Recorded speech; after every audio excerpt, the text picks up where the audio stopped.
The year is 2025. An empire that has been extinct for more than 500 years has returned. Major countries lose all or most of their territories to this nation. I'm talking about the Roman Empire, and this is what if the Roman Empire came back in the modern day. Would they be able to survive? Could they further expand their borders? And most importantly, would they become a new superpower? These questions will be answered in this video. Now, let's get right into it.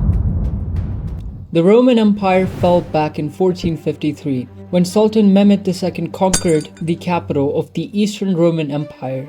After this event, the Roman Empire ceased to exist, and the Ottomans continued to rule over most of the Roman territories in the east. But let's say every teenager's secret wish comes true, and the Roman Empire returns. Spanning over 5 million square kilometers, it would instantly become the world's 7th largest country. Everyone is shocked to see this. It's terrible news for all major superpowers, as this empire could challenge their authority. The United States tries to make the Romans their ally, but they refuse, and they say no to both Russia and China as well. The Romans want to be their own superpower. The Romans start off by taking the remaining parts of all the countries affected by their sudden existence. These nations are sent an ultimatum by the Romans, and they have no choice but to accept. To make this scenario more interesting, we'll assume that NATO and nuclear weapons no longer exist. There's also a lot of instability inside the empire.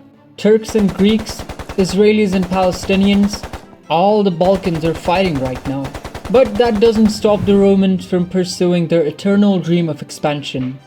They begin to militarize, preparing for a major upcoming war. It's now 2026. The Roman Empire has completed all preparations and is now ready to go to war. Their first target is Germany, and the reason is clear.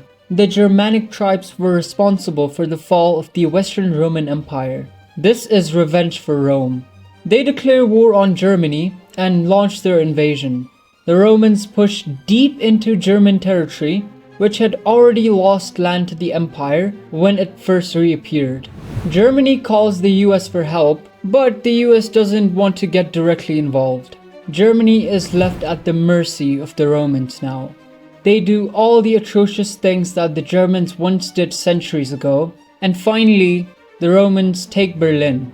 Germany surrenders. This victory boosts the morale of the Roman soldiers and helps unify many people inside the empire.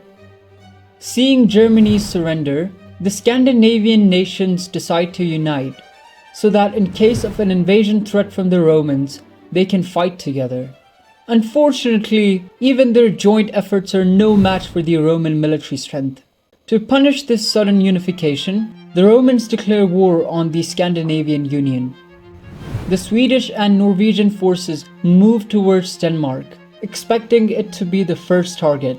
The Romans also begin their invasion, striking deep into Danish territory.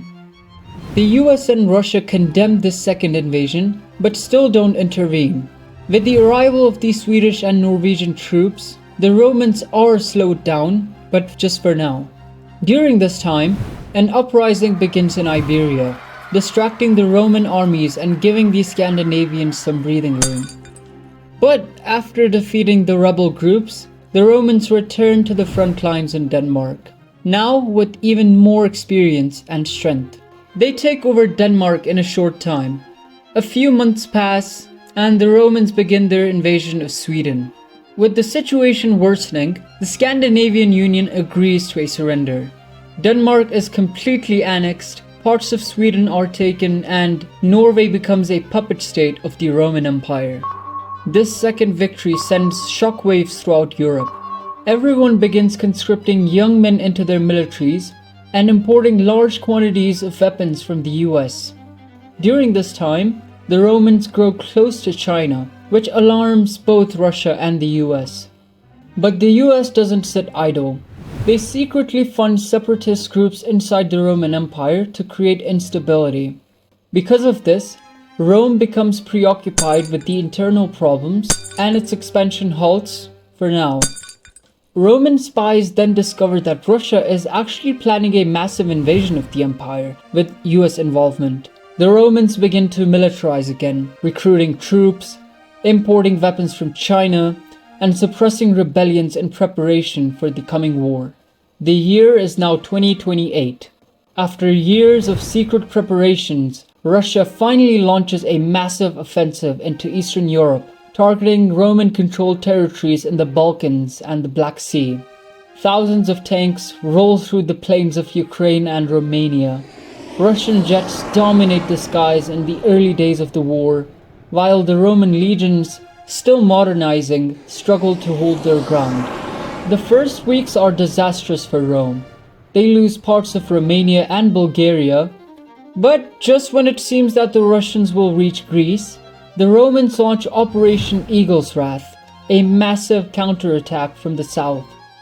Using their alliance with China, Rome begins receiving advanced drones, artillery systems, and stealth fighters. The war quickly turns into a brutal stalemate, a modern-day version of the ancient Roman-Persian wars. Cities like Sofia, Bucharest, and Odessa become battlegrounds, changing hands multiple times. Both sides suffer from hundreds of thousands of casualties. By 2029, Rome finally gains the upper hand. With Chinese logistical support and newly built factories in Germany, they produce state-of-the-art tanks and missile systems. The Roman armies launch a lightning offensive through Belarus, a modern blitzkrieg. Within months, Russian defenses collapse, and the Romans capture Moscow. The fall of the city marks the end of the Russian campaign. However, Rome doesn't fully annex Russia. Instead, it installs a puppet government, calling it the Eastern Roman Protectorate. This gives Rome complete influence over Eurasia. And by 2030, the Roman Empire now controls most of Europe, parts of Western Russia, the Middle East, and North Africa. Its population exceeds 800 million, making it the largest and most powerful empire since the Second World War. But power always brings enemies. The United States, threatened by Rome's expansion, begins forming a new alliance, the Atlantic Coalition, composed of the remaining European nations, Canada, Japan, and Australia. Meanwhile, China quietly grows stronger, preparing for the day it can challenge Rome's dominance. In 2032, tensions explode once again. A Roman airstrike accidentally hits a US naval vessel in the Mediterranean. The Atlantic Coalition declares war on the Roman Empire. The war drags on for years, with both sides suffering from millions of casualties. At last, Rome succumbs to the pressure. Even China betrays them, and thus, Rome finally surrenders. Rome still stands, but at a terrible cost. Its borders are shattered, millions are dead, and rebellion brews in every province. History, once again, repeats itself.